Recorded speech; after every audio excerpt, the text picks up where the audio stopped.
I'm Matt Reese. I'm the editor for Ohio's Country Journal, and Ohio's found themselves in a really tough space for the poultry industry with some serious challenges, particularly focused over in Western Ohio. Today, I'm joined with Matt Aultman. He's a Darke County Commissioner, and Ohio Department of Agriculture Director Brian Baldridge. Thanks, guys, for being here.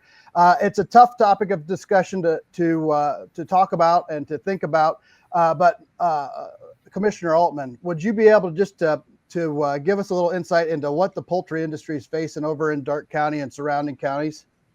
We was unfortunate enough to get started Christmas Eve in our community.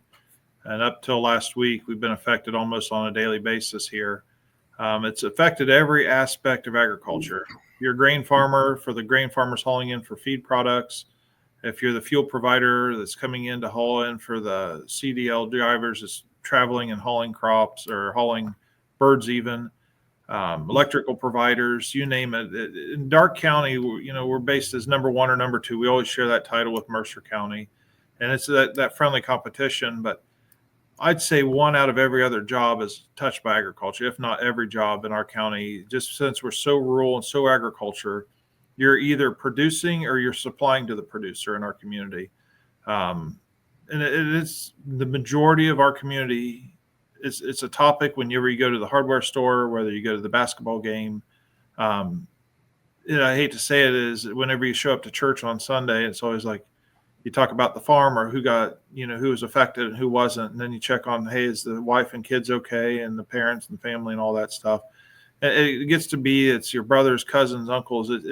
It's everybody knows everybody in this situation, and it's affected all of us within our community. And since it's been kind of focused here in Western Ohio, Darke and Mercer and Van Wert and Allglaze has kind of been the centroid of this last outbreak. A little bit in Indiana. It's if you don't know them, you will. It's that kind of situation where we're in here in this part of the world. And of course, the situation is high-path avian influenza H5N1. Is it that strain, Director? Is that the strain that we're seeing, or is it morphed? And what's sort of the science behind this outbreak in poultry? And it also has shown that it can jump to dairy cattle and so forth, which has been a challenge in the past. What are we seeing out there in terms of that? Sure. And I guess I'll lead into it from a standpoint to put everybody in perspective of how this is really a huge impact currently is, we've been dealing with this since 2022 up until Christmas Eve, as the commissioner said. We had in 2024, we had 0 cases of commercial flocks in Ohio and only 3 cases of backyard flocks. And then all of a sudden Christmas Eve came since 2022 to Christmas Eve. We had depopulated through some spikes throughout the state over the year, and 3 years, we depopulated about 9.4 million birds. Currently, since Christmas Eve till today, we're over 10 million birds just in that window to see how this has impacted the community and so forth. But this is the poultry strain. This is, we had one outbreak in March of 24 in a dairy herd, different strain. We do sequencing on this. So we track that as well, making sure that, yes, this is the strain that strictly is dealing with poultry. We've not seen any jumps in Ohio or even across the country from this strain as well. Now, some of those strains start changing. That's when we start worrying about other type of species and so forth. But, if there is a positive at all, our dairy folks are not, they're watching this, but realizing this is isolated to our poultry industry. So when a positive is discovered, what is then the chain of events? How does it work? And how has that process unfolded as we've seen this here in the last few months? Sure. And I will say the beginning of the process is great collaboration from the Ohio Department of Agriculture, the USDA, and the Ohio Poultry Association. So this has been a lot of preparing for the worst and hoping for the best. Unfortunately, with this spike, we are seeing the worst. But there's a lot of collaboration that goes on. So as we look through that, our poultry industry, our farmers, commissioners, neighbors, everybody in that part of the state, we care about our livestock. People know when there's a subtle change to their herds. That could be going off feed, could be going off water.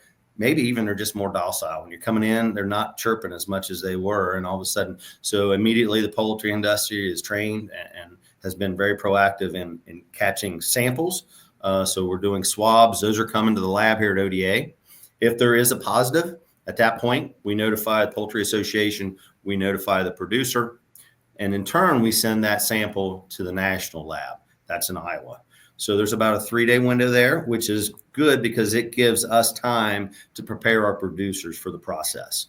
Once that confirmation is in, then that helps the producer be part of the indemnity process. Doesn't make our farmers whole, but the goal is to let our farmers try to survive through this challenge, our producers.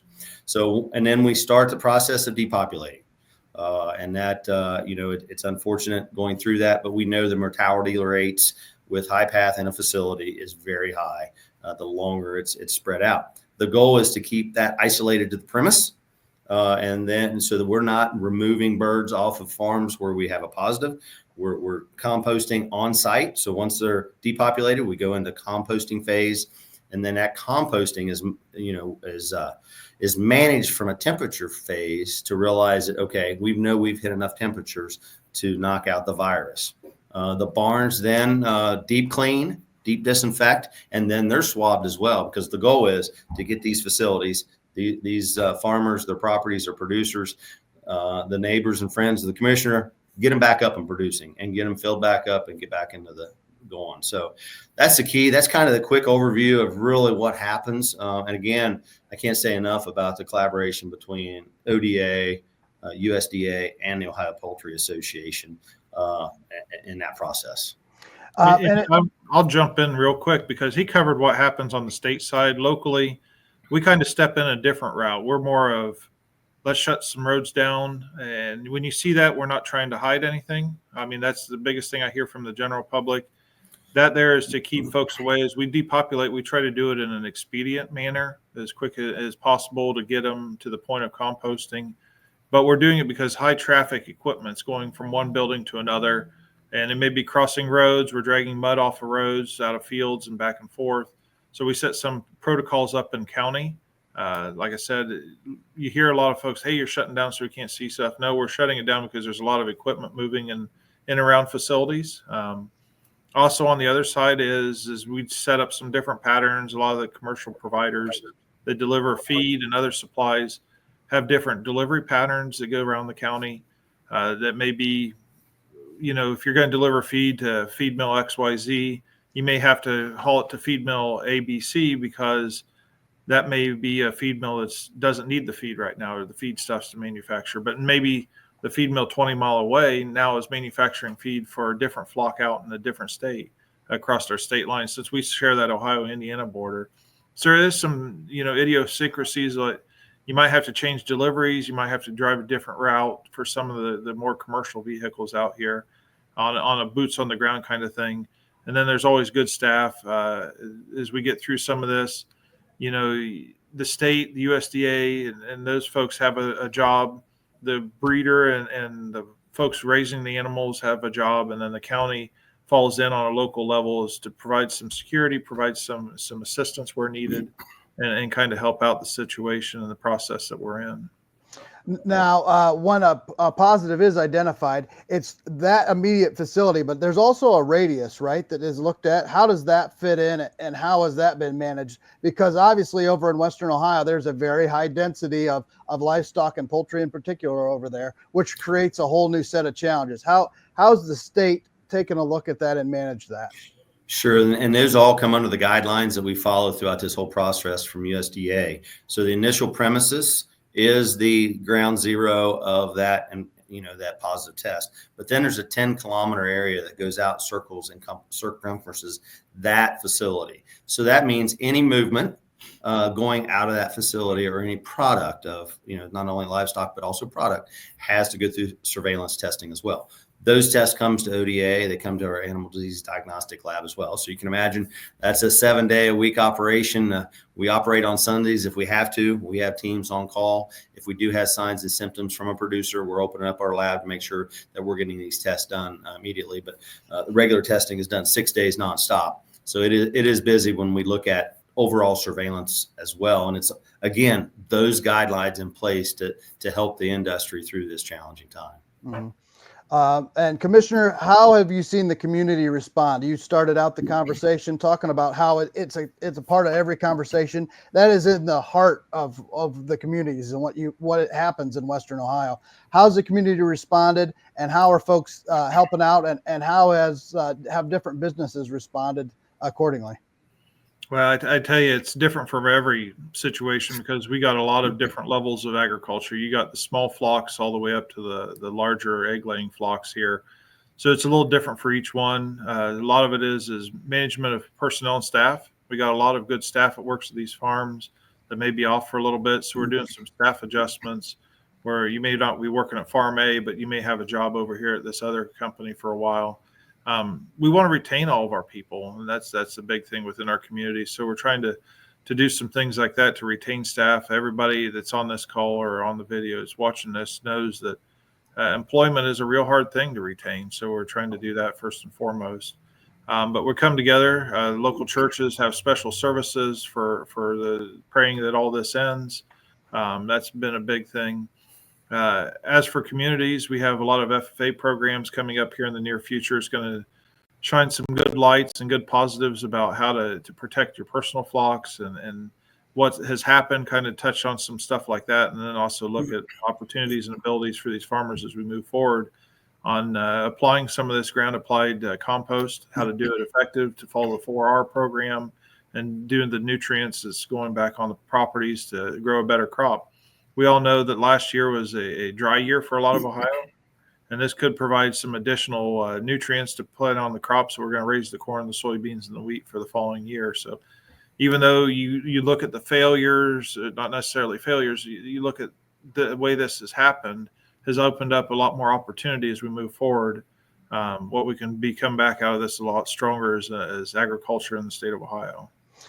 And one next step, as these farms do move forward after depopulation and all the challenges there, it's tough to find birds then to get back in to do that, because how does the science, number one, work? What's the period of time they have to wait? And then how are they finding birds? Because there's not an overwhelming supply of new birds to repopulate these farms. I would just touch on, from a standpoint, to one thing that's pretty amazing about the poultry industry. That process is ever moving, and actually, there's some pullets leaving our state that are going to go out west. California is just coming out of a negative, where they've went through this and now they're kind of moving past it, and they have a huge need. We have some facilities that we can't repopulate as of yet. So there's a need. They're going to go west. So when it comes to repopulating, they're always hatching that next bird and then raising those pullets and having that process in place. And that goes to you can't say enough about the poultry industry in general, the Ohio Poultry Association, not only from just what they have put in place from an efficient process of an industry, but also all the work they've done from a biosecurity, preparing for this. Again, preparing for the worst and hoping for the best. Unfortunately, we have captured the worst here in front of us today. But from a standpoint of, just realizing all the work and preparation has went into this, to the commissioner's point, we will come out of this stronger.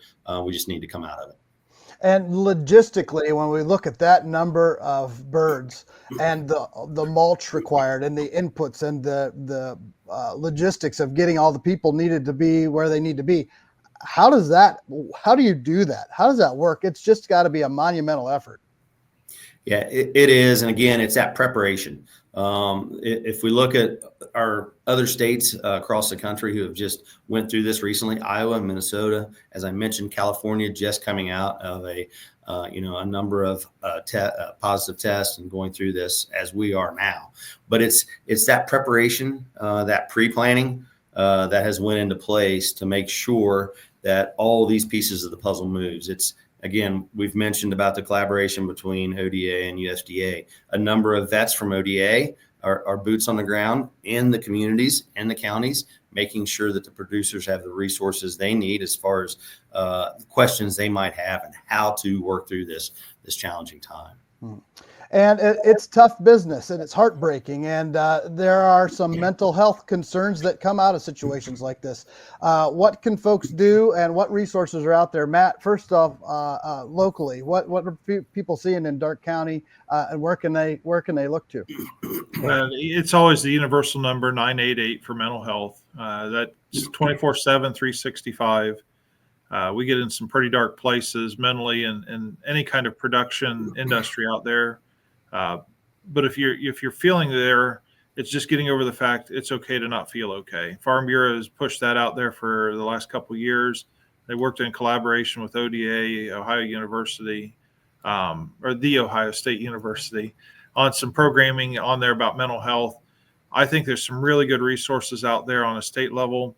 Locally, 988 works well. We have some local mental facilities that's able to reach out to. Tri-County Board is here in our own county.